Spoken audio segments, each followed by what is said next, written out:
Well, hey, friends. Um, I'm Joanna Cummings. I am the children and family pastor at the Village United Methodist Church in South Nashville, and I'm excited to be your host today and to introduce our friend Annette Safstrom. She's going to be here with us from Texas, and she is the co-author of Sustainable Children's Ministry. It's amazing, and I'm really excited that we get to hear from her today. And Annette, I'm going to let you just share a little bit about yourself and dive right in. Okay, great. Thank you. Thank you guys for being here. So my name's Annette, and I live in McKinney, Texas, which is just north of Dallas. And my background is in children's ministry.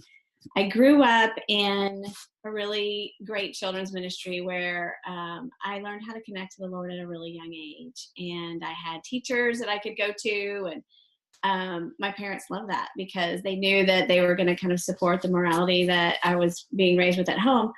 And so I grew up knowing that's what I wanted to do, which most children's pastors don't.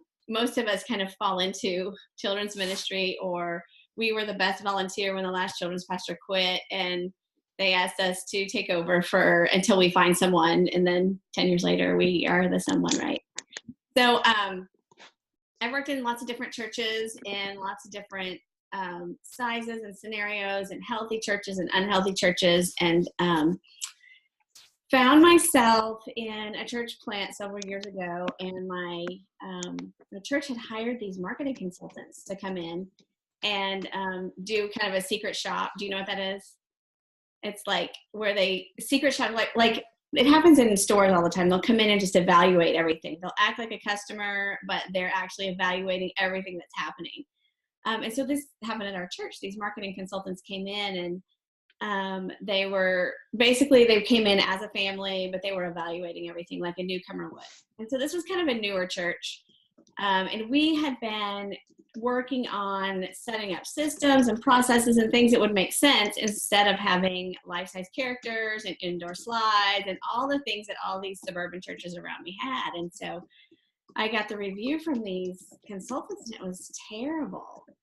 And I was like, but they didn't know that every teacher knew where they were supposed to be. And, everybody knew what was supposed to be happening, and our teachers weren't burning out, and they didn't see all the foundational stuff that we had been working so hard to do. And so I was devastated, because here's a church that, I helped start the children's ministry, and we put all this blood, sweat, and tears into it. And our goal was to set up a ministry that made sense, that was sustainable, and that people would still want to volunteer in 10 years and not, do their year and be like, peace out, I can't do this anymore, it's too hard. So we had spent all this time. And so just like any red-blooded American would do, I went home that night and I cried a little bit. And I got out my computer and I started Googling church consultants.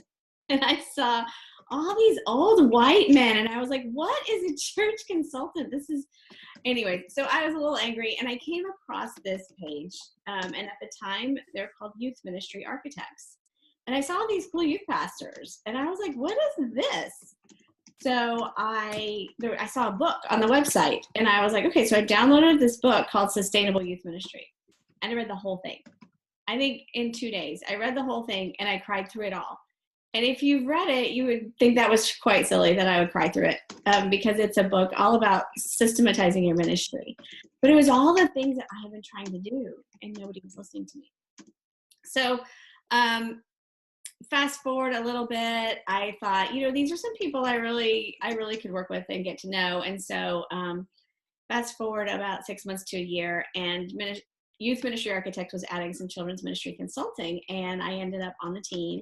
There were very few children's ministry people on the team.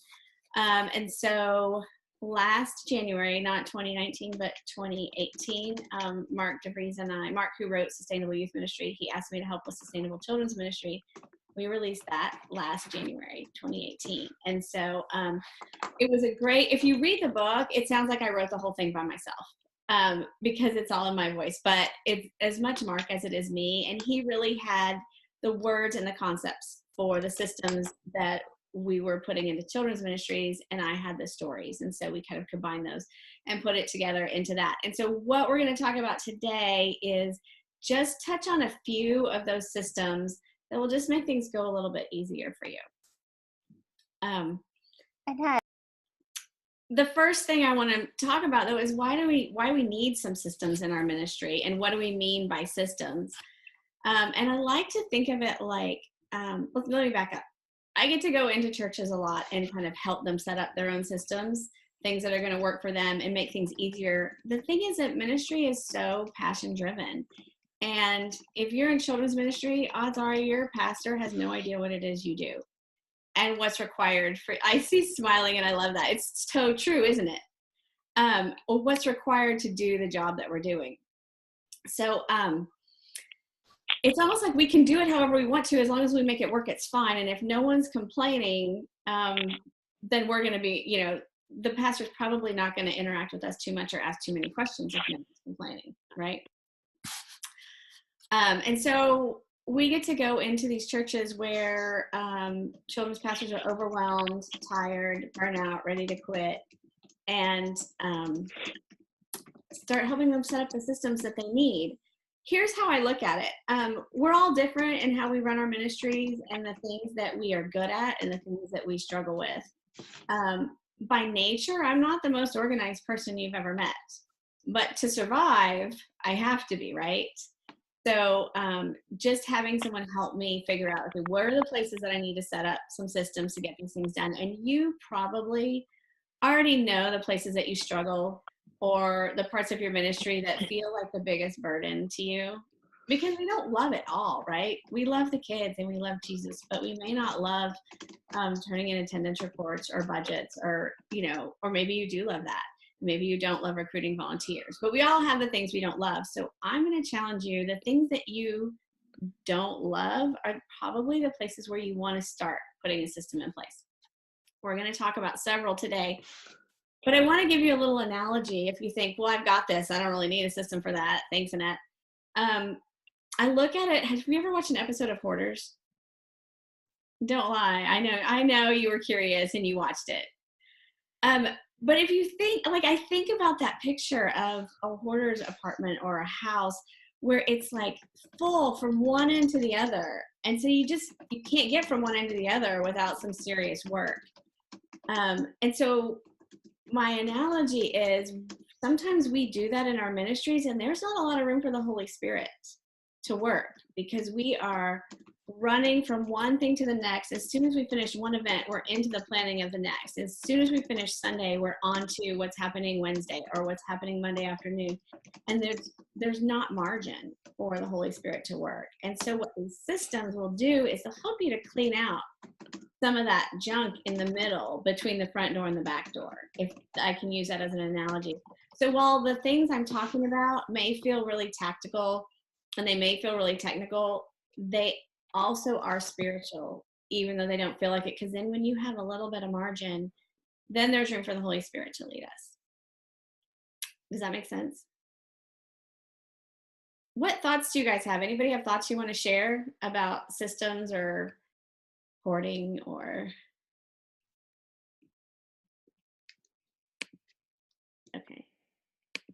So you're going to have to talk sometime. I just want you to know. All right. I'm going to read you a little excerpt from Sustainable Children's Ministry, and here's what I want you to do. It's called A Tale of Two Children's Pastors.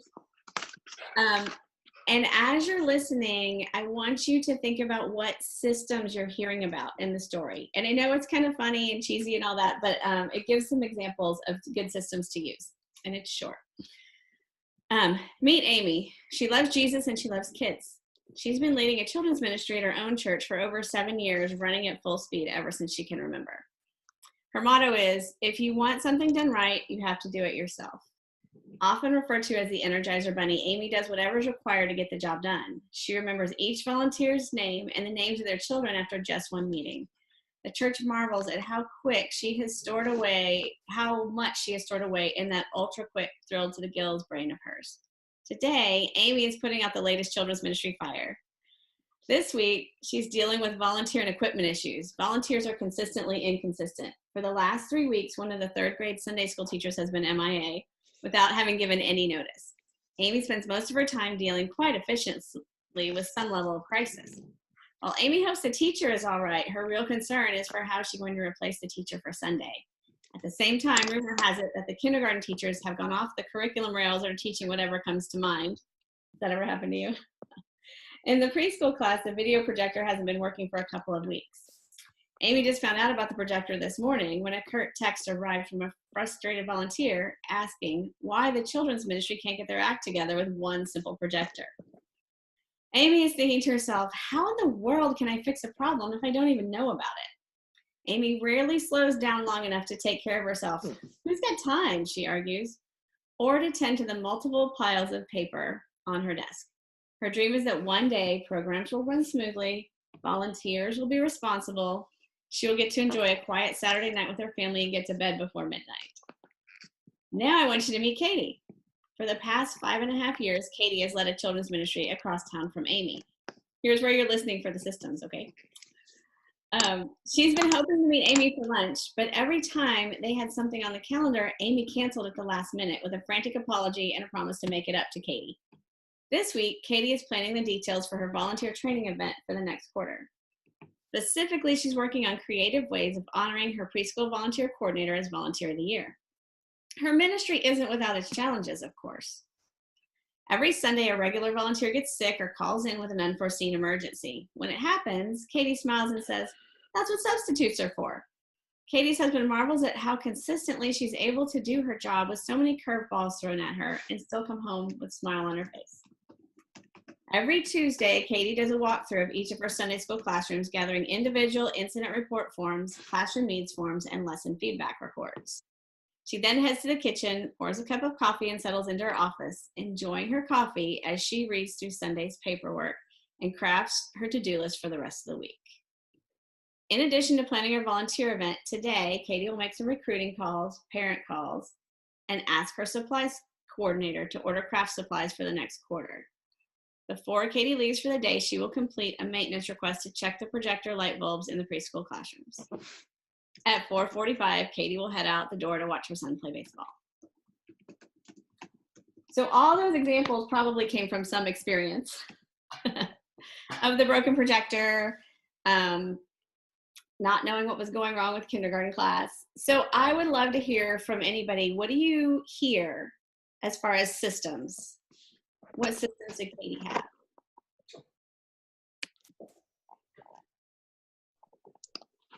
And one of the things that I hear in there is that we know in our work that things are going to go wrong and we're going to need subs or the projector is going to break. And so being proactive and creating those ways to handle that is Absolutely huge. It's tremendous. And that's what both of those children's pastors they both had crisis to deal with, but having a plan in place ahead of time helps us to have more peace and like calm in the storm, I think. Absolutely. Yep, that's right. Anybody else want to say something? Okay. Can you hear me? Yes. Yes. Okay. So part of, I think, some of the frustration is not letting yourself get frustrated. And I think for me, I've had to learn, yes, these systems are in place. And sometimes even when you have the backup system in place, it doesn't work. And so sometimes you just have to accept what comes and roll with what comes. And that has been sort of a learning process for me too. Yep. You're absolutely right. Like we can have all our systems, we'll be frustrated less, but there's still going to be a volunteer that doesn't show up at the last minute, right? But hopefully it's not 12 volunteers. Maybe it's 1 or 2. And just knowing, like what you said, just knowing that it's going to happen. And, and I would get up and go to church on Sunday and know somebody's not going to show. I just don't know who it is yet. And just being prepared that, okay, that's part of dealing with volunteers. And we'll hopefully get to talking about having a system for substitutes. And so maybe making that a little less frantic. Okay, so then let's touch base on a couple of systems. I picked communication first because I think there's a whole lot to be said about communication. In every church that I go to, I hear parents and volunteers say, we don't know what's going on. No one's communicating with us. And then we hear staff say, we're communicating and no one's hearing us. Nobody seems to know what's going on, but we're telling everyone they won't open the email. They're not going to the website. They're not on the Facebook page. So we're going to talk about a couple of ways to get around that. And then I would love to hear from you things that are working for you. I'll go through a little bit first, and then I'd love to hear some things that are working for you, because all our contacts are different. And so I may have tried something and it didn't work, but you may have tried something that did, and I might want to try what you're doing. So, but when we're setting up a communication system, we have at least six groups of people that we're communicating with, if that makes any sense. And they're all different. And they all need different levels of information, different types of information, in different ways to receive communication.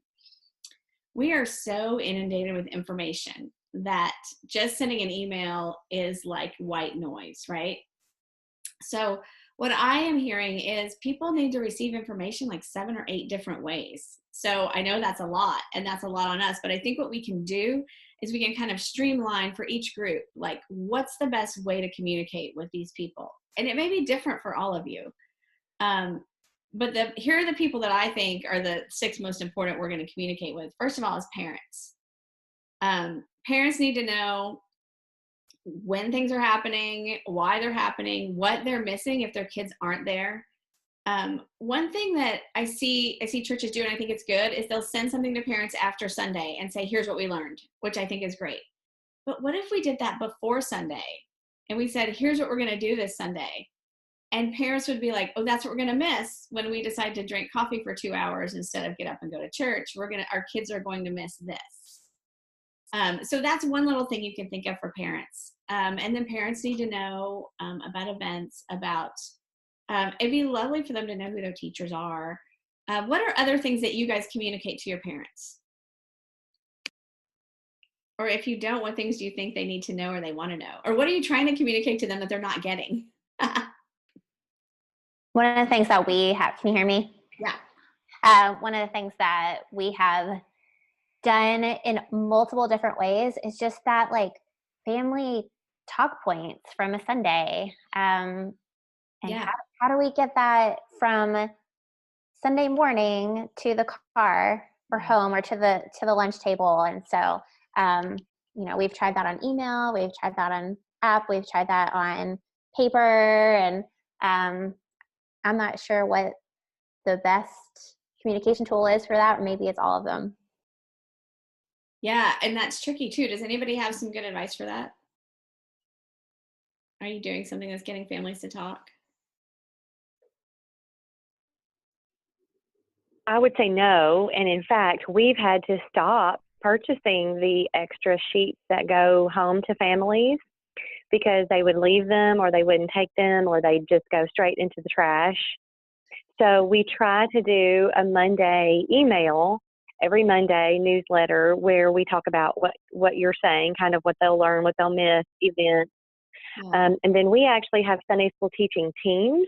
Yeah. And so we have the team schedule posted outside the door so that parents can see who's teaching and what's teaching. But the topic of the lesson has been a hard thing because with the exception of our littlest ones who have take-home papers, it doesn't really seem like the parents are really paying much attention to it. Yeah, and I think you're right. I think the papers are like for parents, and I don't know how many of you are parents, but like, I don't want any more paper. Like, I just feel like I'm overwhelmed with paper all the time.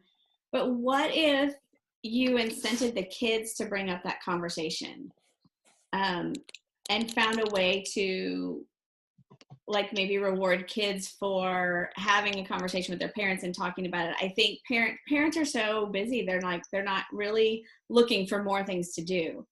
But if we had a contest where kids would be talking to their parents about something, or maybe they would use an outline to be like, here's what I learned, or here was the main point. Maybe that's a way to get the conversation going. Or if there was an assignment, every kid that asked their parent some kind of a question about the lesson, we talked about this today, Mom, what do you think? I think you'll get more parent engagement that way. And then it's just thinking about how do you want to incent the kids to have those conversations. But if my kid came home and said, hey, Mom, this is what we talked about. I want to know what you think about it. What a gift. Like, my kid just served it up to me instead of me trying to figure out an awkward way to bring up a conversation. So that's one thing you might think about, is ways to kind of turn it on its head and let the kids bring it up. Probably more for older kids. Let's talk about communication with volunteers. The biggest mistake I see churches make in this is they're not telling the volunteers everything they're telling the parents, if that makes sense. So like, if I'm not a parent and I'm a volunteer, a lot of times I'm not getting the information the parents are, but parents are asking me questions.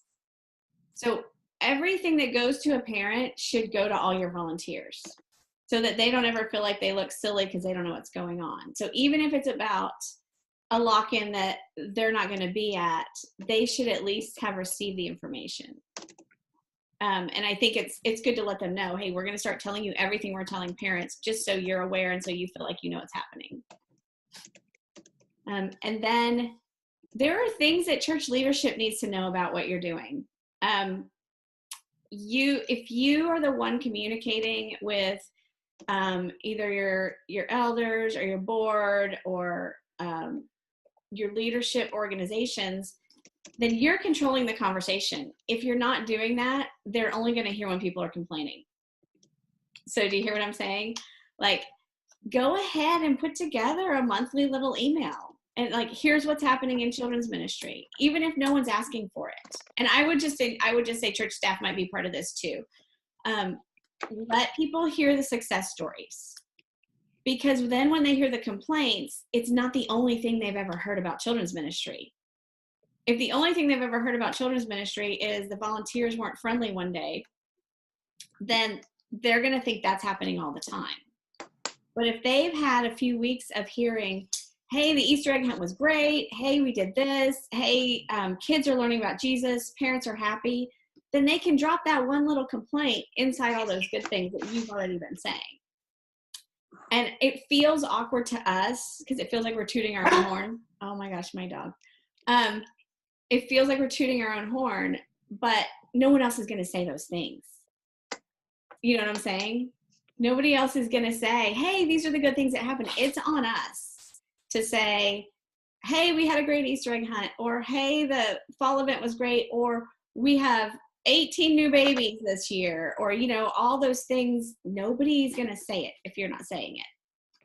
So think about being consistent and communicating that, and think about how often and who you want to communicate those things to.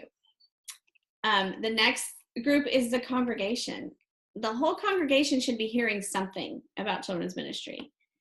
Even if they don't like kids, they should be knowing what you're celebrating. They should be knowing what to pray for. And just like with the church staff and church leadership, if they're not hearing anything, first of all, they're assuming everything's going okay until somebody complains to them. And then as soon as someone complains, that's all they know, is that one person who complained, whether they were, you know, even if they were totally off on their complaint. That's all the congregation knows. And then when you go to ask for volunteers, that person's not likely to say yes, because they know that the 3-year-olds are really hard and everything went crazy on one Sunday in the 3s class, and that's all they know. So think about sharing successes with the congregation, and there are lots of ways to do that, and we'll get into that in a minute.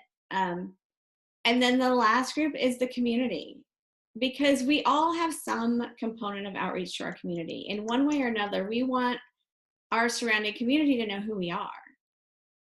So think about what kind of information you want to be sharing with the community. If you're going to invite them to your Easter egg hunt or to your community outreach event, what do they need to know? They don't need to know everything, but they do need to know maybe your mission or maybe a couple of things that you offer. What kind of questions or comments do you have before I move on? I have a question. You were saying that the congregation should be hearing something about, should that be occurring because we have announcements at the beginning of our worship service, and we recently had a marketing person give us the advice that if it doesn't apply to the whole congregation, then the whole congregation doesn't need to hear it. I can't And tell you so how much what? I hate that. What now? I'm sorry. I can't tell you how much I hate that rule. Exactly, because then it looks like children and youth are doing nothing. So how often would you say that weekly there should be something that is shared about children and youth? Maybe not weekly, but I do think it affects the whole here's what you can say. I would say monthly or every other at the least. But here's what you can say. We want the whole church to support our children and youth. We want them to pray for us. That's important. I mean, the children and youth are part of the congregation. If they've taken baptismal vows or things like that, like that does apply to everyone. Like we've all said, we partner together to help grow these kids in their faith, right? Like that is part of who they are. And so look at me, I'm totally passionate about this. That is part of the whole congregation. And so it may be a one-on-one conversation with your pastor, just expressing how you feel about, hey, this is part of the congregation. We want them to pray with us. We want them to celebrate with us. We're not asking them to come to a lock-in. We're not going to announce our Friday Fun Night event in front of the whole church if that's the way we choose to go. But here's the other thing. People have neighbors. So it may not apply. Let's just say it doesn't apply to someone sitting there. But what if they have a neighbor who's got kids who's looking for a church? Like, how are they ever going to know that the church has something for kids? So if Sunday morning is not the place, if you get a big no, then you just need to be a little bit creative in how you do that. Because sometimes it is hard to get announcements in worship. But if you have screens up in the church somewhere, or if you can include something in a newsletter elsewhere, and if you can only get once a quarter where you can share some great things that are happening, that's still a win. Does that help? Yes, thank you. And would you say, how would you discern what types of announcements, or what types of things are best to share versus to not share? I would share success stories. I would share families who are touched. I would share stuff like that, and just letting the church know good things are happening. I would hesitate to share needs as much because people already think the children's ministry is always asking for something. We're real good about asking for what we need, but not saying, hey, here's what's going well. All right, let's talk about our next. How do you do that? Okay. Here are the questions you want to answer when you're setting up your communication system. And I don't know if we won't get into details of answering all of them today, but if you have things that are working for you, I would love to hear them. So for each of those 6 groups, you're going to want to determine what kind of content you want to share with each one of them. And so that goes into some of our earlier conversation. What are the things that parents need to know? What are the things the church leadership needs to know?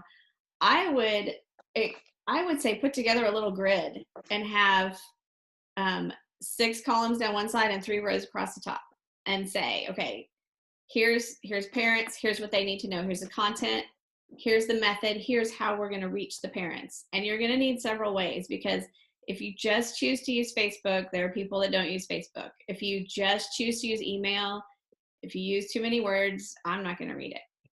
If you know what I mean? If it's buried at the bottom of a church newsletter, somebody may never get to it. Texting is a great way to communicate quick things to people. So if you have the Remind app or something like it, or if you just have a way that your database can do group text, that's great. Or if you just have a list of people. Texting is a good way. What are some other ways that you've communicated with people that was effective?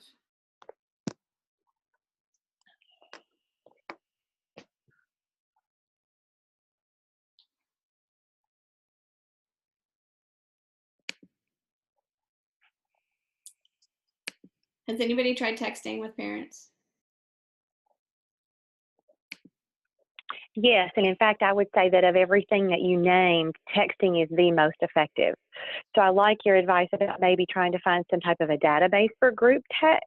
Mm-hmm. I don't know if you have one that you might recommend, but of all the ways we communicate, that seems to be the one that gets their attention best.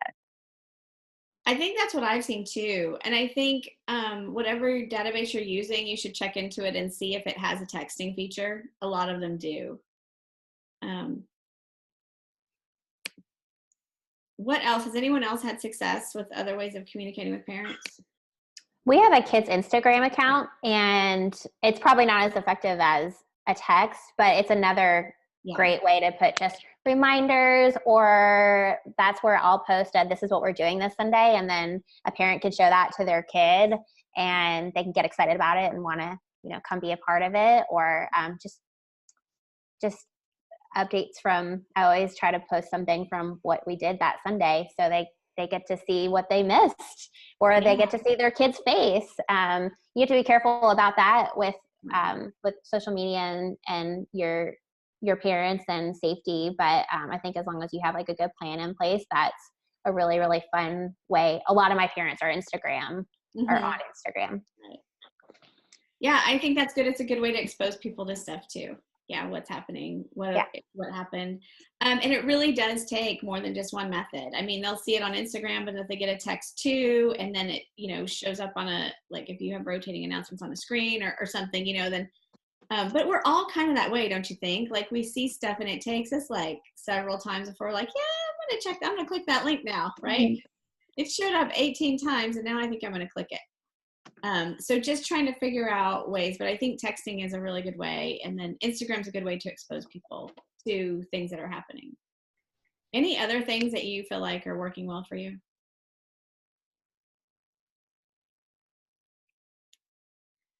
And so if you had your little grid and you had a third column for frequency, then you would just want to decide how often are you reaching out to each one of those 6 groups. And that's really, you might just have to play with it a little bit and see. And like, if you have a friend who's a parent in your church, just ask them, hey, do you remember this? Was that too much? Was that not enough? And just ask people, what's the best way to get you information? In emails, I think bullet points are great. Because then people can decide if they want to read on or not. All right, let's move on to the next thing. Hold on. All right, let's talk about volunteer feedback systems. I'm just going to put all these up here. And you guys may have different things that you think volunteer feedback would be valuable.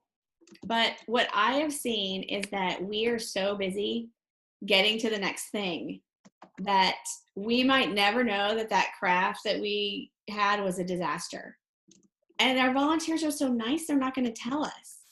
And so we put it in the rotation for 3 months from now again. And they walk in and like, oh, really? We got to do this again.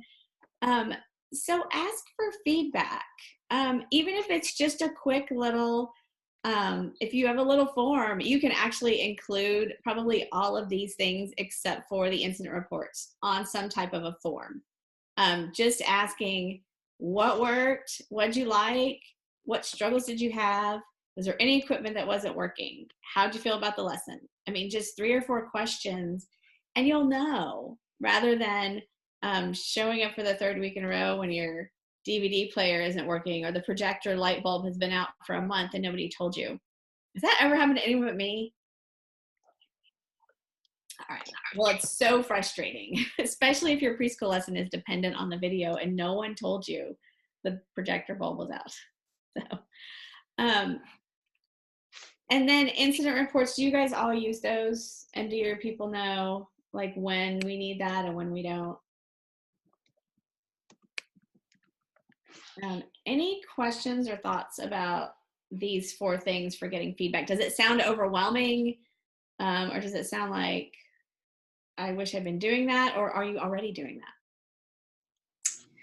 I know the church that I serve as a teacher in the children's ministry sends me an email while I'm actually teaching with a link to fill out the form where I'm asked, what service did I serve, because it's a big church, but it also says, was there anything unforeseen that you saw happen today? Did something not work, or how did it work? was it good? Is there something missing in the classroom that needs to be there? For example, couple of months I had to, because I teach once a month, a couple of months I had to say, we need a walkie-talkie in this room, because we are, the way that they're building this, they're building a new children's area. Well, the older elementary are not in that children's area because it's all more preschool right now. And so we're on a completely separate side of the building. And I'm like, I need the walkie-talkie just in case. Yeah. So little things like that, but it's a super, like, it takes me, 2-3 minutes to do it, depending on how much I have to say. And a lot of times I don't have much to say because whatever they did for the curriculum worked just fine. And there was not any issues. So that's super helpful. Yeah. Good. That's good. I think an online one would be my preference, to have an online feedback. But if you just want a little form in the classroom, you can do that too. Any other comments about that? Annette, could you speak into a little bit about how do we handle that feedback when we get it? Because sometimes that's hard, and it's a big part of our lives, and you've poured so much into Sunday, and some weeks are not as smooth as others. So can you speak a little bit into that? Yes, for sure. I would say especially if you get something that feels really negative, maybe it's about, I'm assuming you're thinking maybe it's about the curriculum or the lesson, which might be the most hey, that I really put a lot into that and that didn't work. Here's the deal. It might not, and it's okay. And I think just acknowledging that, first of all, to ask for feedback is to say, I know that I don't know everything, but I'm trying my best. And just know that people are coming from all different perspectives. And so I would always acknowledge someone's comment if they said, hey, this didn't work for us. Hopefully people are polite, but I know sometimes personalities are different and people can say things in a way that feels bad. I would always acknowledge, send an email, send a text, make a phone call, and be like, hey, I'd like to hear more about that. And that's going to take a lot of humility, especially if you wrote the lesson. But I will just say the other side of that is I have volunteered in a church where they didn't ask for feedback, and we got the same activities over and over again. And the volunteers were just like, oh my gosh, I can't believe we have to do this again. Does nobody know this doesn't work? Well, nobody asked. And so volunteers are more frustrated because they think they're being asked to do something ridiculous that's not going to work. And so changing the lesson at the last minute. And so just knowing that they are helping you, even if it doesn't always feel helpful, and doing your best not to take it personal, because we're all trying to get better. I mean, none of us think we've got it all wrapped up like we want it to. And so maybe some of that's the wording on your feedback form. It might help feedback come back in a pleasant way. As we're all trying to get better, we've put a lot of work into this, but we also know that we value your place as a volunteer. We value your feedback and knowing that you can contribute to a smoother process. Does that help? Yes, that's great. Thank you. Kind of how you ask the question might help how you get the answer back. Mm-hmm. Anything else about volunteer feedback?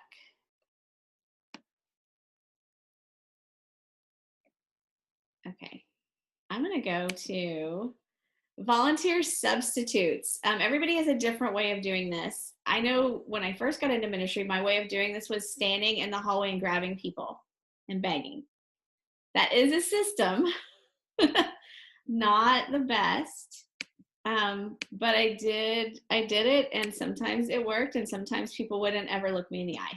So, and I'm not saying sometimes you won't need to do that, but here I'll share with you some things that I found that work for different churches, and you guys can tell me what's working for you. I will say the most important thing that I've seen work is having a policy, and this is what I mean by policy. And I know we're all from different size churches, but really no matter what size church you're in, you cannot find every sub every week and still be sane. So I said to my team, and I have other churches that have done this, call 3 people don't send a mass email to everybody you know, but send it an individual text, an individual email, or a phone call to ask 3 people, hey, can you take my place? And then once you've done that, if you can't find anyone, let me know. And so then people will call and say, hey, Annette, I can't be there this Sunday.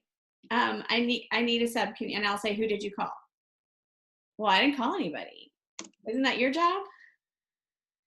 Well, yes, but it's not my job to find every sub. So go ahead and find 3 people that you can call. Let me know what they say, and if you can't find anyone, because they will come to you and expect you to do it. But you can't do that with 15 people on a Saturday night and still be sane, right? And get any sleep and have any kind of peace in your life.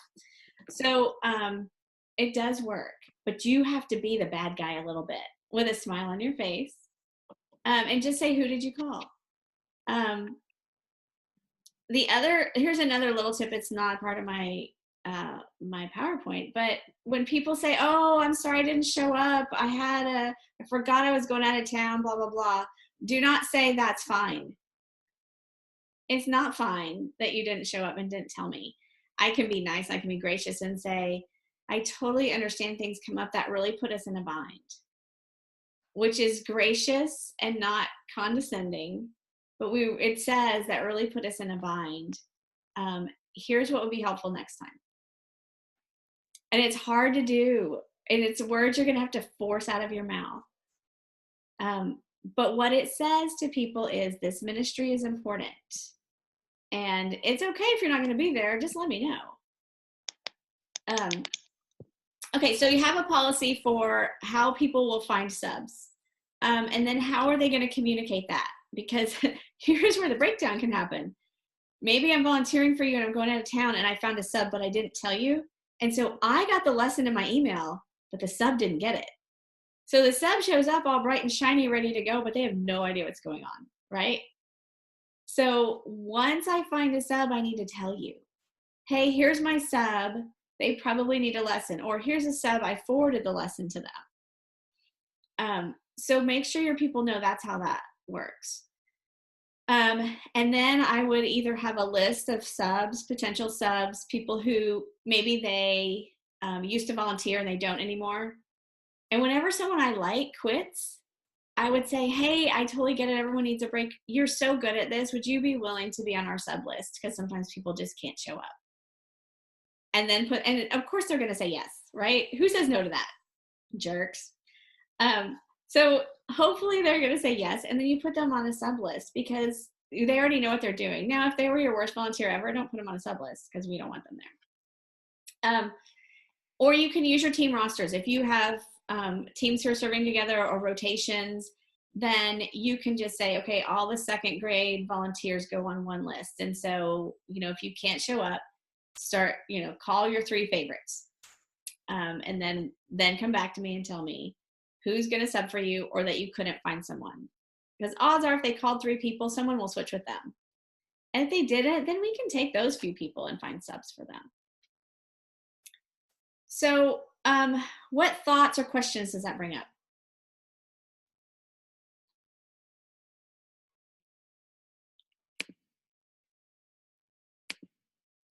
Okay, I'm going to say none. Okay, so let's move on to the next thing.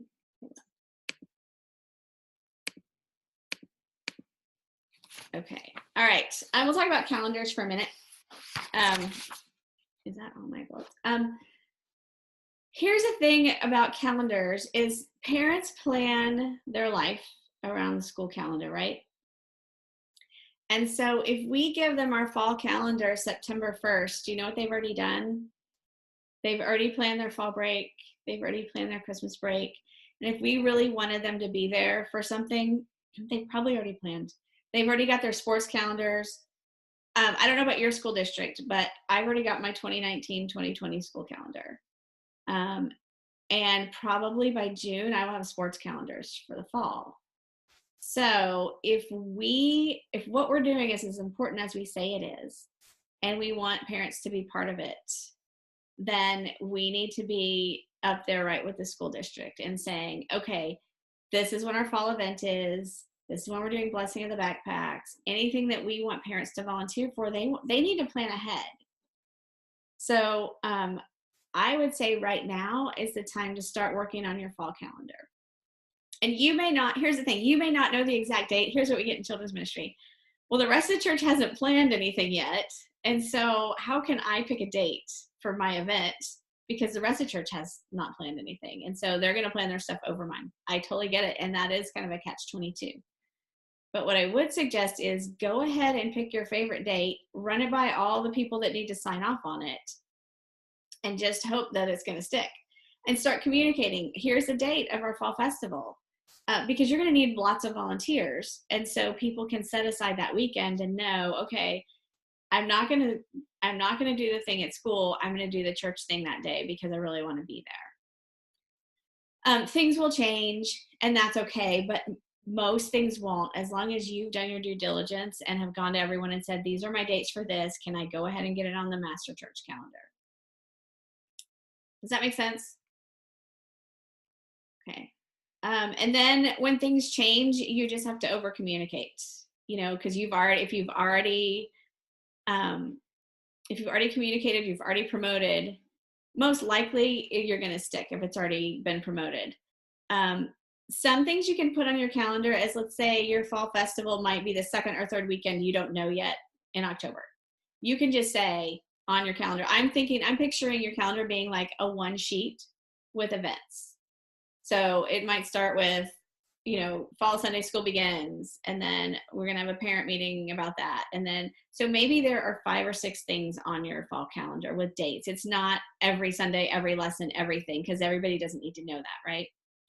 It's just the big things that you want to get people involved in, or you want to make sure that kids get signed up for. So if you have like a Friday fun night or whatever, those things are going to go on your calendar.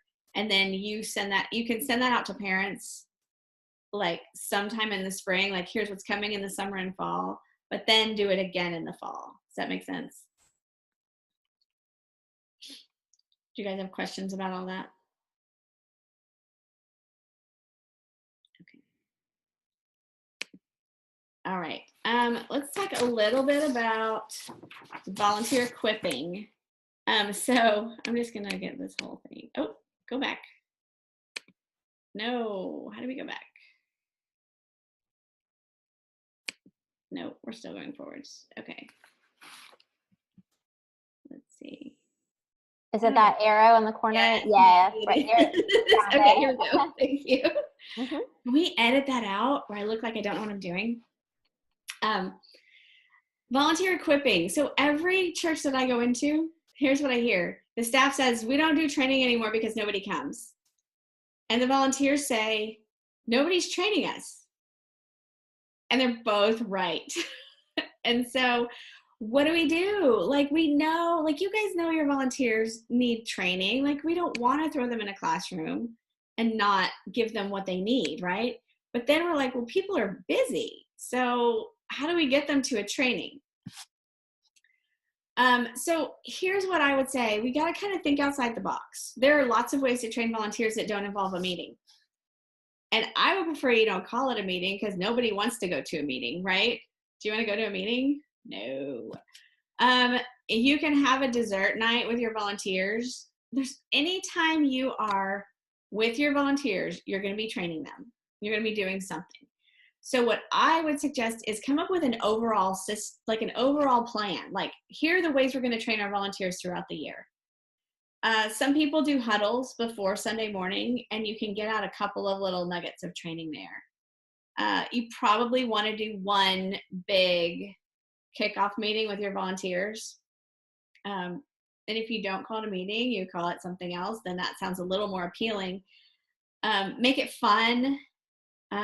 Give them something valuable, start and end on time, those kinds of things. If you have one big kickoff with your volunteers where you kind of give them an orientation, safety training, how to use the curriculum, they need 3 different invitations from you, and not group invitations. You can send an evite, and that's great to get it on their calendar, but we have a lot of work to do to get people to something like that because there are a lot of things competing for their time. So I would send them something in the mail. I would send them an email, and I would send them a text a couple of days before. And anytime you see them, I would bring it up, especially the 2 weeks before. Every volunteer you see, you would say, hey, I hope I'm going to see you on Sunday, or I hope I'm going to see you on Tuesday. The more we talk about it, the more important it looks to them. So if you do a big event, then I would make sure you are overselling it, over talking it, making sure everybody uncomfortable with how much you're talking about it. Because it says you want them to be there too. If you just send an evite or one mass email, people think it's not important.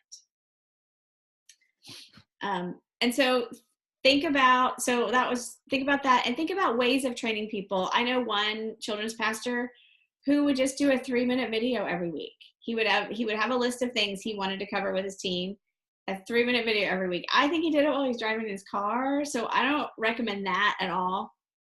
But if you make an overall plan for, here's something I want to cover every month with my team, then you've covered it all. If you want to cover safety, if you want to cover behavior management, if you want to cover, what to do in sticky situations with parents, how to use a curriculum, you can do that lots of different ways. You can do that in the 15 minutes before church if you do it piece by piece and you have a long range plan. Like, we're going to talk about, the songs this week. We're going to talk about the rules this week. And, you can do it in bite-sized pieces. You can also do it through email, or you can do it. I know one children's pastor who does it through a Facebook page just for her volunteers, and she posts a video every week on her Facebook. Here's the lesson here, and she goes through the craft. She does the whole thing. So spend some time thinking about what your team needs, and then plan it out. So what this does is it gives your volunteers the tools they need to do their job, and then all those weird things that happen because people aren't trained stop happening. Have you ever had something weird happen because somebody didn't know what they were doing? I'm going to assume that you have, because I've had lots of that. People don't know how to use the curriculum, or they don't know what the rules are, things they're supposed to talk about and things they're not supposed to talk about with kids. So all those things are training things. Any questions about that? Okay, I've got one more thing that I want to give you before we end. And I think it's going to be really helpful to you. All right. Lots of times we don't know who to ask to volunteer, right? We've asked everybody we know, right? And so how can you get more volunteers if you don't know anyone else? So the last thing I want to leave you with is what I call sourcing. When we start asking people who would be good at this, and it's all in how you ask. If you say who should volunteer in the Choose class, people are going to be like, I'm not telling you my friend's name, because then you're going to ask them to volunteer. But if you say to parents, who would you like to be a mentor for your kids? Who in the church would you like to have pouring into your kids? They'll come up with some names. And then you know what happens after that is when you ask that person and you say, hey, David, lots of parents think you have something to offer their kids. And when I asked them who'd be a good mentor, they said you. Would you have time to talk about some opportunities that I have for you to mentor kids in the church? The totally different ask than, oh my gosh, would you please help me? Because I have nobody in the 4th and 5th grade class, and those kids are wild. Would you please help me? Do you see the difference? They were referred to you as somebody who has something to offer, and it's not manipulative. That's what we're doing. We're calling people into their own ministry, right? We're not filling a classroom. And so when we ask the question, like we're just trying to fill a hole in our calendar, we're shortchanging everyone. But when we ask the question and say, like, who should be pouring into our kids spiritually? That's a whole different ask, and it changes the tone of what we're doing. Ask the same question of your volunteers. Like, you can ask, who would you like to work with? Or who do you think would be really good at this? Or who would be a good mentor for kids? The same with the rest of your church staff, especially if you don't get into worship very much. Ask the rest of your church staff, like, who do you see that's looking for opportunities to get to know other people? Because that's another thing that happens when we volunteer together, right? We make friendships. And then asking the kids, hey, what adults do you like? What adults do you think are cool? What adults do you admire? I mean, what kind of question, like if you came to me and said, hey, Annette, some of the third graders said they really think you're cool. Would you want to talk about how you can get involved with those kids? What? Of course I would. What do you think about that? Any questions? We've got about 4 minutes left, so I'm going to leave that and let you guys ask questions. And I'm going to leave this last screen up. It's got my, ask your pastor too. So you'll have my email address, and I have a little free gift for you for being here if you want it. So I guess you might have to move our faces around to see it all. So what questions do you have? Is there a kind of curriculum that you recommend for young children's ministry? I know we kind of just bounce around from topic to topic, and that doesn't seem to be the best approach for our church.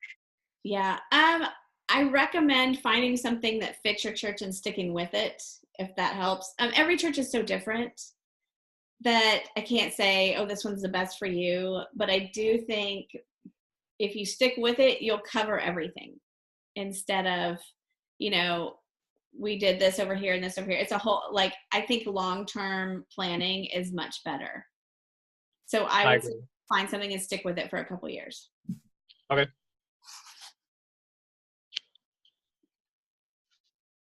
What else?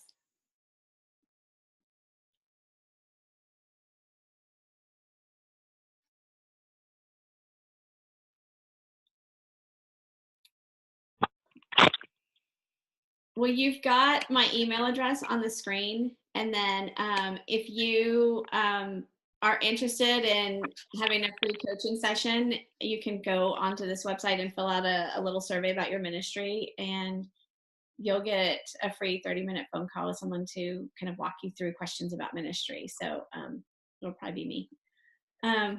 It will be me. And then you've got my email address. If questions come up and you want to just email me something, I'd love to help you out.